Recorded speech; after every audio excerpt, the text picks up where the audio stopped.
This is officially the fifth and final race of his current contract to race with Alpine. Different sources saying there's no chance that he's going to be replaced. Some people saying that he's not really improved that much on doing before him. But what do you think? Because Alpine, as we've seen over the past few years, is predictably unpredictable. Yeah, I mean, the question is, if it's not Franco, who's gonna take that seat back? Would it be Doohan? Is it even allowed that Paul Aaron could move up as well? Because obviously there is a limit of the amount of driver switches as well per season. So the question is, if it's not Franco, who else? But I mean, yeah, there's pressure in general, and also given in recent weeks, obviously the light of social media from his said fan base as well, and how the reactions have been to other drivers from said fan base, I think also has some kind of pressure to Alpine as well, because as we've seen both Formula One, Formula Two, Formula Three, and also a lot of commentators and other drivers taking a stand on social media about the online harassment and abuse drivers are getting if they are being slightly wronged. Franco's either wronged them or vice versa as well.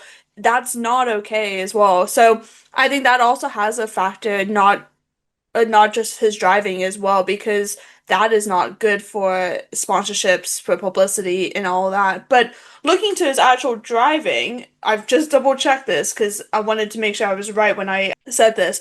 Franco has a good race record at Austria as well in Formula 3 and Formula 2. Last year, he was on the podium for this feature race in P2 with fastest lap, and then he qualified, I believe, fourth as well. So to move up a good two places as well in the race, that's good. Sprint race, not so much, but was still close to the points.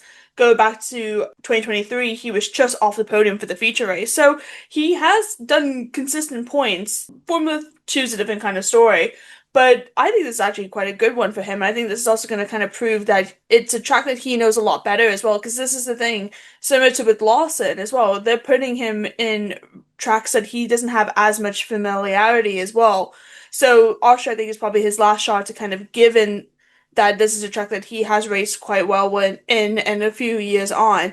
If he doesn't produce well, then yes, there is going to be more questions to say, will he stay? But again, I don't agree it being like the 5 lap kind of contract as well. Like, I don't agree with these driver changes at all. Because the thing is, you're signed for a year. Like, that is someone's livelihood. That is also other people's livelihoods as well with whatever the drivers bring up. You got catering, you have your PT, you have your own media team or whatever.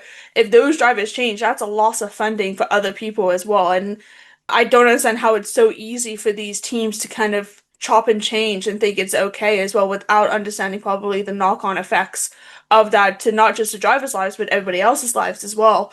So we'll see. I mean, if it is not a good weekend for Franco and there is discussions about him being changed up, I don't see anybody else coming in though. That's the thing because doing they got rid of him, they dropped him down in the first place.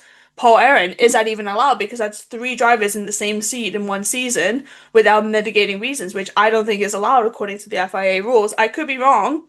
I know it's obviously 1 to 2 driver changes per seat, but three, that's a different story. And also, Paul's doing very well in the was doing very well in the lower seasons as well, and it might be that he's not ready for it.